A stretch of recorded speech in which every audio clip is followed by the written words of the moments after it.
Alhamdulillahil haqqil ma'bud walhamdulillahi rabbil mawjud salatan wassalaman li sayyidinal mahmud wa alihi wa ashabihi ila yaumil mashhud. Asyhadu an la ilaha illallah wahdahu la syarikalah al-khaliqul ma'bud wa asyhadu anna Muhammadan abduhu wa rasuluh as-sadiqul maw'ud. Allahumma shalli wa sallim wa barik ala sayyidina wa habibina wa syafi'ina wa maulana Muhammad dawil karami wal jud. Wa qala Allah ta'ala fi kitabihil karim, a'udzu billahi minasyaitonir rajim, bismillahirrahmanirrahim. Innal insana khuliqa halu'a idza massahu syarru jazua wa idza massahul khairu manu'a. Yang kami hormati Bapak Wali Kota Kota Madya Bandung yang tadi telah pamitan dengan kita, Bapak Ketua Tanfidiyah PWNU Jawa Barat Bapak Kiai Haji Zuhadi, para pini suku yang ada di lingkungan NU Kota Madya Bandung, Mas Hozin pun lancep, Kang Acep Abdul Wahid, Ketua Tanfidiyah NU Kota Bandung, Ceela, dan lain-lain, untuk bisa mengisi acara peringatan 1 abad. Nampaknya kalau dengan statement-statement yang bersifat euforia, yang bersifat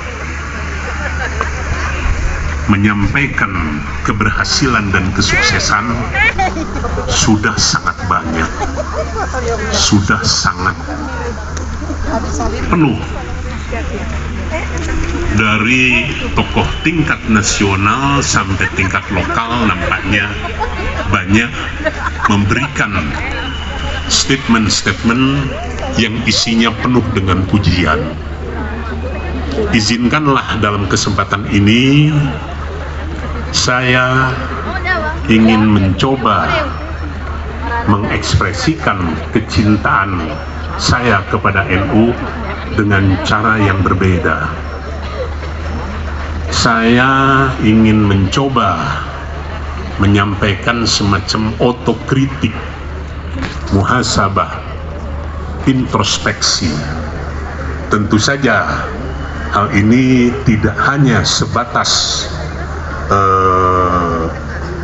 sinyalemen, sebatas asumsi, tetapi insya Allah didukung dengan fakta-fakta di lapangan.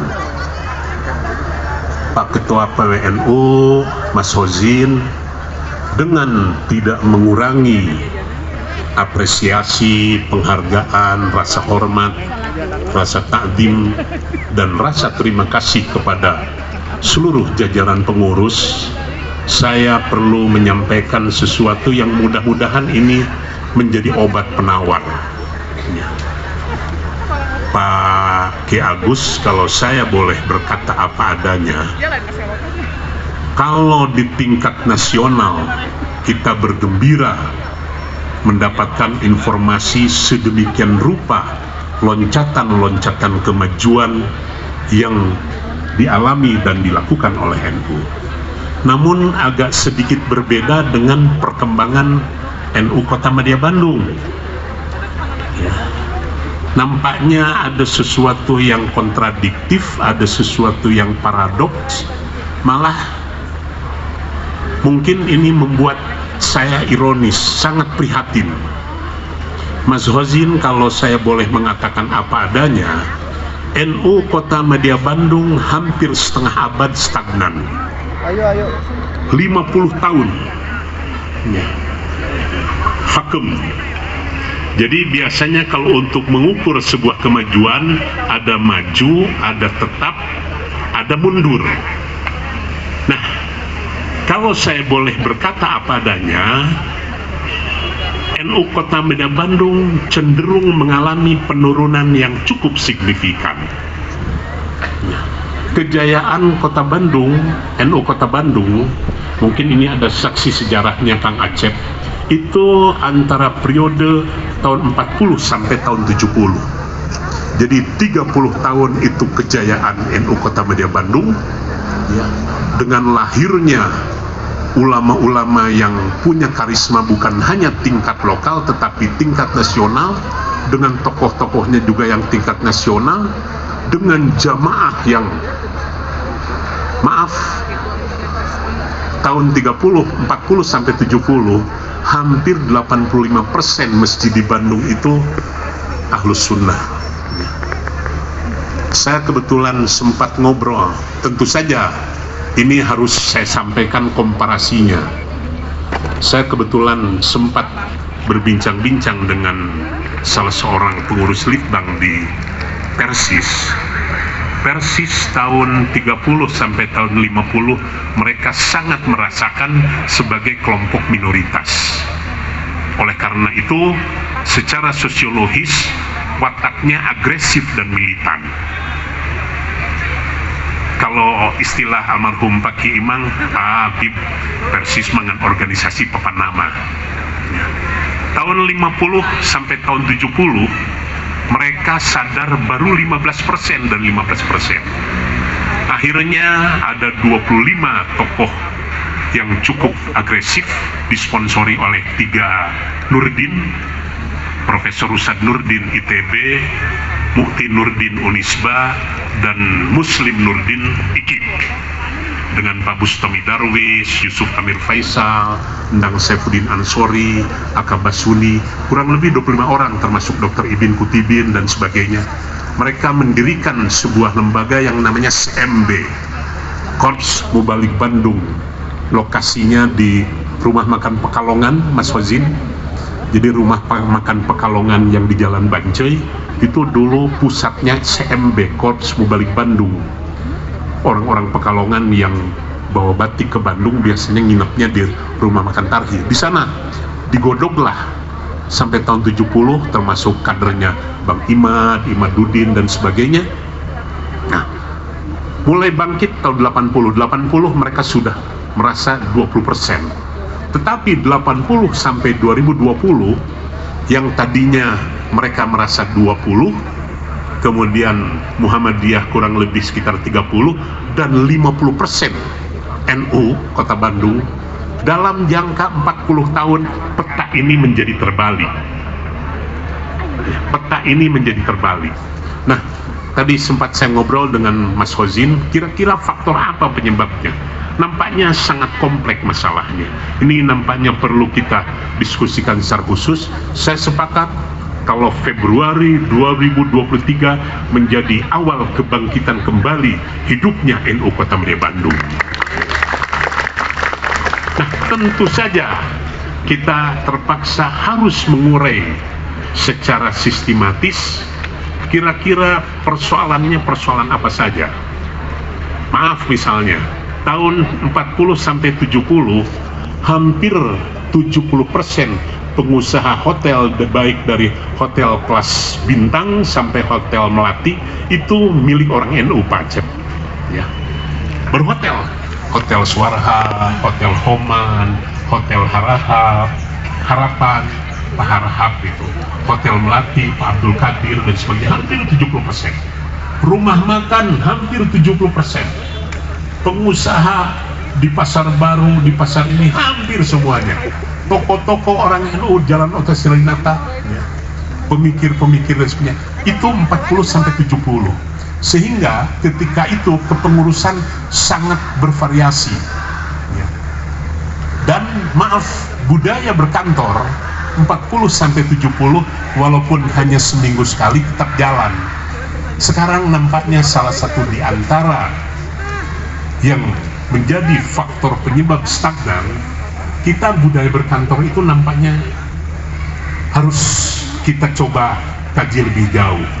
Kalau saya tidak salah menggunakan istilah, nampaknya NU Kota Media Bandung perlu melakukan reorientasi. Contoh lain misalnya pengkaderan, kaderisasi terputus Pak Ki Agus. Dulu hampir semua desa Pak Kiai Acep ya, kita punya kiai-kiai besar.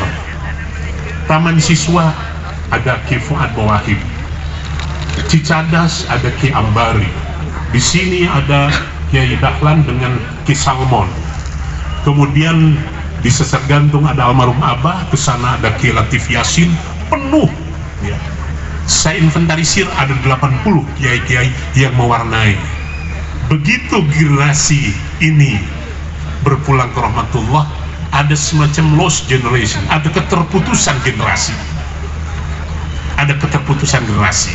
Jadi yang tadinya para pengusaha, kita sekarang untuk mencari dokter yang NU itu sulit. Kita di berbagai bidang pendidikan, maaf misalnya dengan saudara kita, tetangga kita SD Muhammadiyah Antapani baru beberapa tahun saja sekarang menjadi SD unggulan. Rumah sakit kita ketinggalan. Jadi kalau saya boleh katakan di berbagai bidang termasuk jamaah ya. Kalau tadinya majelis taklim sampai tahun 70 ada kurang lebih sekitar 1.400 majelis taklim di Bandung, hampir 900 majelis taklim orang-orang NU, sekarang ini bisa dihitung dengan jari. Dan maaf, kita semakin terpinggirkan Cela, semakin terpinggirkan. Nah, jadi maaf, dulu yang namanya wali kota kalau diganti dengan pejabat baru, pasti wali kota yang akan sowan dulu kepada para ulama NU. Sekarang berbeda. Ini kalau saya boleh, ya maaf, ini memang sesuatu yang pahit yang saya sampaikan. Untuk apa saya menyampaikan keberhasilan, tapi membuat tertidur, terlena. Lebih baik saya memberikan obat. Inilah realitas, inilah kondisi objektif NU Kota Bandung. Februari 2023 harus menjadi titik nol untuk kita bangkit dari tertidur yang cukup lama 50 tahun. Ada yang dirintis oleh Bapak Dr. Hidayat, Mas Ozin tahu mungkin, menantunya Suwarha, Masjid Jami Takwa, itu sebenarnya sudah, padahal tanahnya tanah wakaf beliau. Istiqomah itu wakaf tanah santrinya Mama Cibaduyut. Karena dulu Mama Cibaduyut sebelum pindah ke Cibaduyut tinggalnya di dekat yang sekarang menjadi kantor apa ya, pensiunan itu. Nah dulu Mama Cibaduyut di sana yang mewakafkan itu ini. Jadi bukan puluhan, ratusan, malah kalau saya boleh hitung masjid yang dirampok oleh yang lain itu lebih dari 1.000. Salah satu kasus saja yang paling konkret, Kembar itu jalan daerah Kembar, Sriwijaya, Kembar sampai Soekarno-Hatta, ada 23 masjid. Tahun 80 dari 23 masjid itu 19 kita, 4 mereka. Sekarang terbalik, kita tinggal 4, 19 diambil mereka, termasuk tadi Bapak Dr. Hidayat. Nah, kita punya mubalik muda, pinter-pinter, alim-alim, namun jarang diorbitkan. Yang pertama jarang diorbitkan, yang kedua nampaknya Mas Hozin, sepuh-sepuh ini kita perlu turun. Kala saya tanya kepada mereka, aduh punten bib katanya, penceramah itu dalam menyampaikannya sangat kampungan.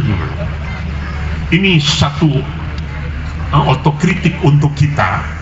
Jadi mereka kenapa bisa berhasil? Contoh yang lain misalnya, Al-Latif itu dulu rintisan dan sebagian wakaf dari keluarga Tahubir, Bendahara NU Kota Medan Bandung. Sekarang menjadi pusat kegiatannya Al-Latif Saninten, pusat kegiatannya Hanan Attaqi. Ya. Begitu. Kalau saya ingin berbicara data ini mungkin bisa 4 jam, 5 jam. Saya menyampaikan ini. Jadi sedemikian rupa sistematisnya dulu CMB tahun 60 sampai 70 berangkat dari 25 orang sepuh-sepuh, termasuk Pak Bustami Darwis, Pak Mukti Nurdin, Pak Hambali Ahmad juga terlibat, kemudian juga Pak Sulaiman Faruk juga terlibat, ya. Dalam waktu yang singkat bisa itulah Salafi Wahabi. Kita perekonomian ketinggalan, pendidikan maaf, mungkin baru 5 tahun terakhir inilah SMA dan SMK Medina baru tumbuh lagi. Tetapi waktu itu Masya Allah, padahal zaman kami Mas Hozin, saya, Haji Sofyan, ketika itu sangat sulit mendapatkan dana. Kantor NU ini sempat 8 bulan listriknya dicabut oleh pemerintah karena kita tidak sanggup bayar. Akhirnya yang melunasi, yang membayar itu almarhum Pak Haji Acep Sugandi. Kedit ku akang pengbayarkeun. Telepon 4 bulan, 3 bulan. Sekarang uang melimpah, kita banyak dukungan dari berbagai pihak, namun nampaknya tidak memiliki prioritas program yang dijadikan unggulan. Contoh konkret saja, kaderisasi nggak jalan. Saya ada kalanya prihatin Pak Ki Agus melihat anak-anak kami Ansor, PMI, kumpul-kumpul, gaple dan sebagainya. Padahal kalau kita canangkan Februari 2003 kita rebut kembali masjid yang pernah menjadi milik kita misalnya. Ini kan konkret misalnya, fatayatnya dan sebagainya. Dengan kata lain, masih banyak PR. Saya tidak berbicara skala nasional karena skala nasional memang grafik peningkatannya, grafik perkembangan itu nampak ya dari sebuah kepengurusan yang lainnya. Namun NU ya terakhir mungkin zaman kepemimpinan Pak Mas Ansoleh lah, dan sempat digugat waktu itu ya Pak Hozinnya. Sejak itu mati sampai ke sini. Kalaupun ada kegiatan lebih bersifat seremonial, jadi tidak mampu merealisir program-program yang lebih konkret. Pada saat pelantikan memang berjejer 50 sampai 60. Namun tatkala selesai pelantikan yang aktif paling banyak itu 10 atau 15%. Dari 70 orang yang dilantik biasanya hanya tinggal 7. Ketua, sekretaris, bendahara dan sebagainya. Saya kira itu saja mungkin. Saya bukan pidato kebangsaan saya kira ya. Ini mah sekedar menyampaikan unek-unek, artinya saya sangat cinta terhadap NU. NU pernah melahirkan, NU Kota Madi Bandung pernah melahirkan orang-orang besar. Pak Aksin berangkat dari Bandung, Pak Mahbub Junaidi berangkat dari Bandung, Mas Hozin berangkat dari Bandung, Pak Man Muhammad berangkat dari Bandung, Pak Nu'man Abdul Hakim berangkat dari Bandung, Pak Acep Abdul Wahid berangkat dari Bandung, dan lain-lain, masih banyak lagi. Sekarang mana kader-kader NU Kota Bandung? Kita tantang ya. Kita tantang. Maaf, ini sesuatu yang pahit.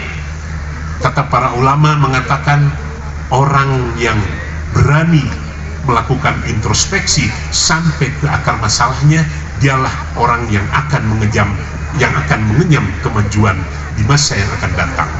Man aslaha niyatahu balagha umniyatuhu. Demikian Habib Al-Haddad dalam kumpulan hikamnya. Barang siapa yang niatnya baik, insya Allah akan sampai kepada tujuan yang dicita-citakan. Saya kira itu saja, sekedar ikut memeriahkan peringatan 1 abad.